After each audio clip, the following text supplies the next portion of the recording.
Salam sejahtera, saya Dino Yu dan akan membentangkan Pedagogical Approach to Early Childhood Setting seperti yang telah dicatatkan dalam penulisan penuh. Okay.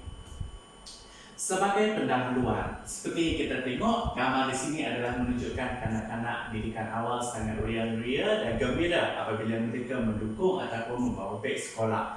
Demikianlah juga proses pembelajaran dan pengajaran merupakan satu proses yang kritikal dalam membentuk kepribadian dan juga persediaan untuk kanak-kanak masuk ke darjah 1.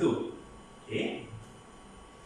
Walau bagaimanapun, di sini kita akan menyentuh pedagogi, yang mana pedagogi adalah dijadikan sebagai panduan dalam melakukan apa-apa aktiviti ataupun program yang dapat memberikan manfaat yang holistik kepada perkembangan kanak-kanak. Ini termasuklah perkembangan komunikasi, perkembangan tingkah laku, perkembangan sosial dan juga perkembangan emosi.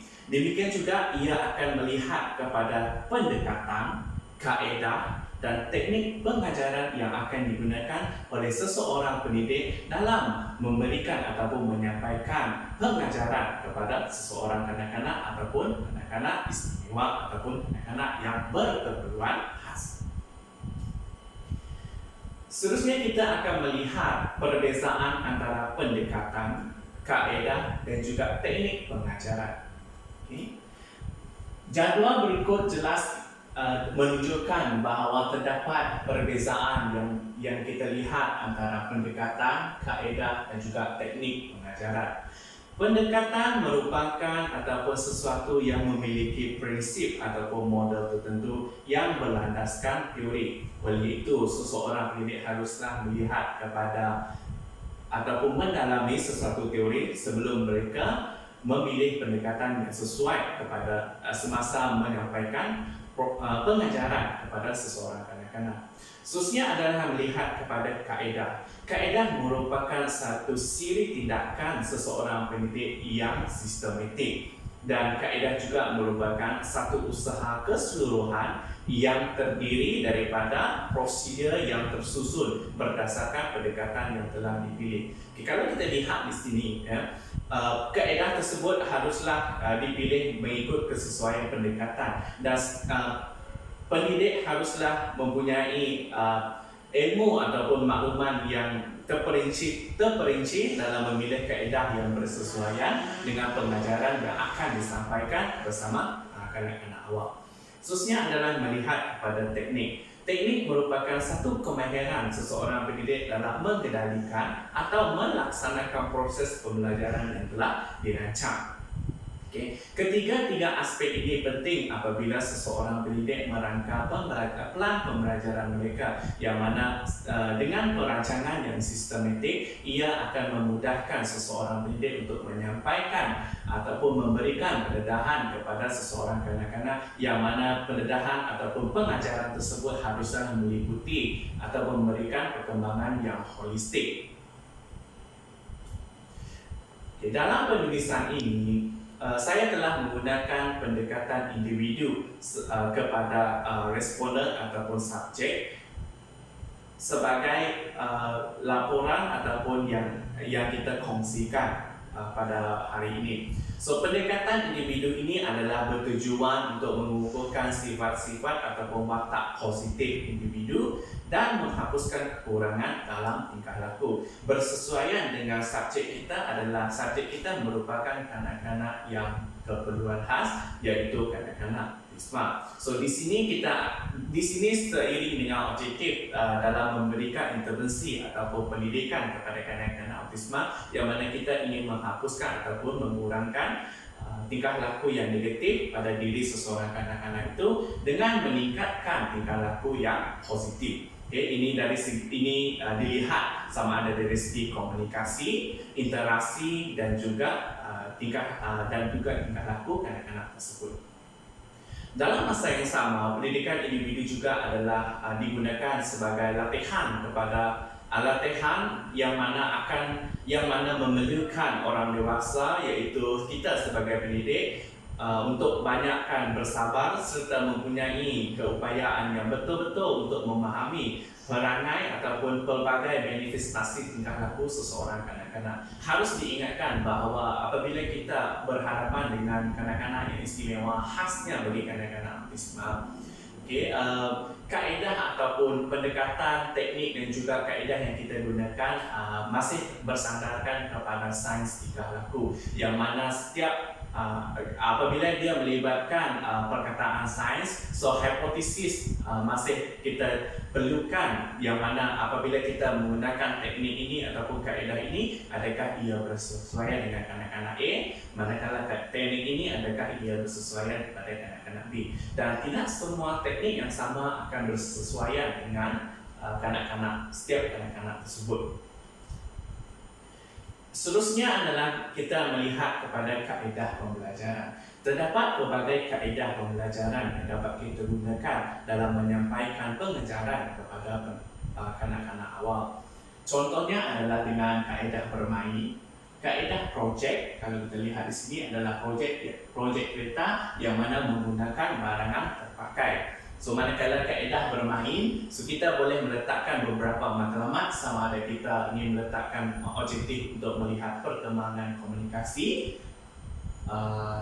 yang mana adakah kanak-kanak ini sebagai contoh, adakah seseorang kanak-kanak itu boleh menyebut bentuk-bentuk atau warna yang ada pada sesuatu permainan. Kalau kita ingin melihat kepada perkembangan emosi, adakah kanak-kanak tersebut boleh berkongsi ataupun boleh menjalankan sistem giliran antara satu sama lain. Kaedah eksplorasi lebih kepada outdoor activity, iaitu aktiviti luar. Manakala kaedah sumangsaran, so kita menyediakan satu situasi dan kita akan melihat sejauh manakah seseorang kanak-kanak tersebut mampu menyumbangkan idea-idea mereka apabila mengikut soalan-soalan ataupun kehendak yang dipilih. Seterusnya adalah tunjuk cara. So, tunjuk cara adalah melibatkan pendidik untuk menyusun aktor ataupun menyampaikan ataupun memberikan model kepada sesuatu tugasan sebelum kanak-kanak tersebut diberikan peluang untuk melakukan secara sendiri.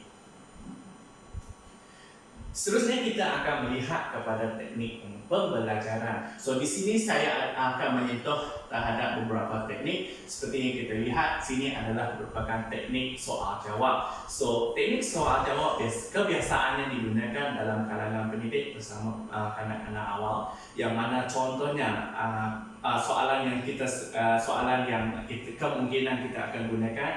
Kalau melihat contoh kepada pelan pembelajaran yang saya akan tunjukkan sebentar lagi, so kita akan lebih menggunakan teknik soal jawab. Contoh soalan yang saya gunakan adalah adakah awak suka warna ini? Boleh beritahu saya itu warna apa? So awak rasa gembira? So itu antara soalan-soalan yang kita akan ajukan kepada seseorang kanak-kanak, yang mana kita memerlukan tindak balas daripada seseorang kanak-kanak tersebut. Selain daripada itu, teknik menyanyi juga boleh digunakan dalam proses pembelajaran dan juga pengajaran.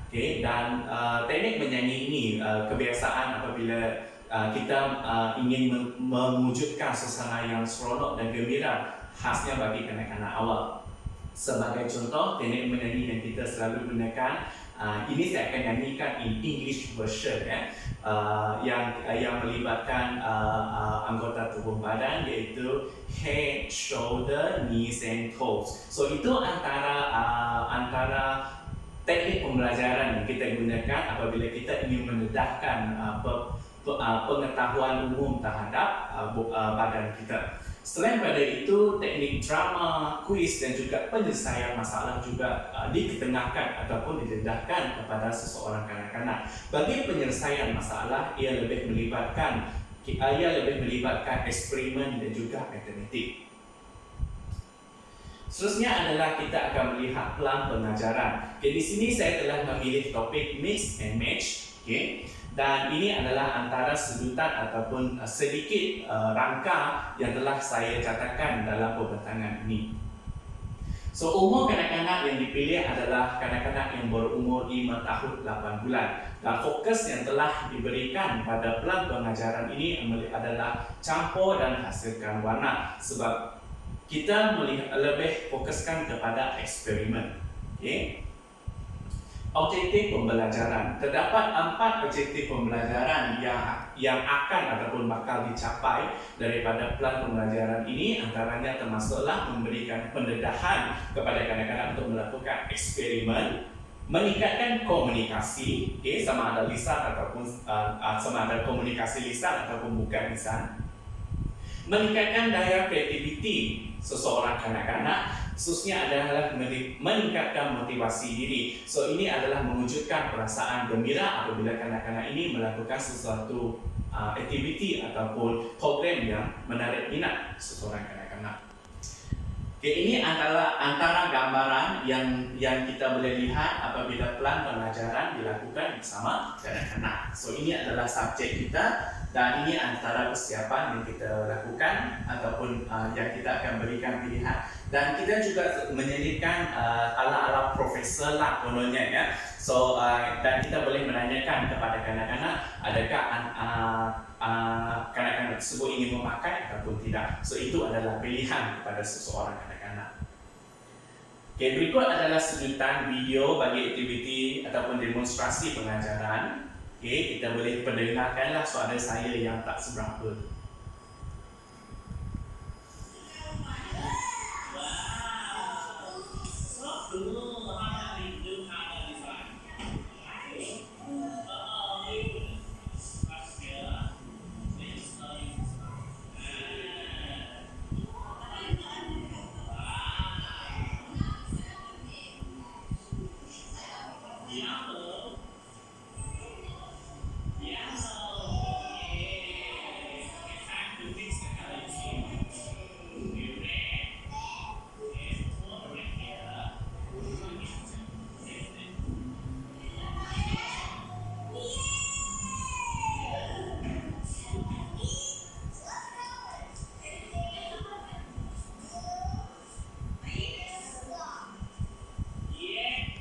Berdasarkan sedutan ringkas tersebut, kita dapat melihat bahawa reaksi kanak-kanak yang dari segi emosi dia dapat menyatakan yeah ataupun so cool. Dari segi meningkatkan komunikasi, kanak-kanak tersebut dapat menyatakan setiap warna yang telah disediakan, dan juga kita dapat lihat bagaimana kanak-kanak dengan reaksi wajah ataupun ekspresi ataupun mimik muka yang memaparkan kegembiraan ataupun aktiviti yang sangat menarik bagi plan pengajaran ini.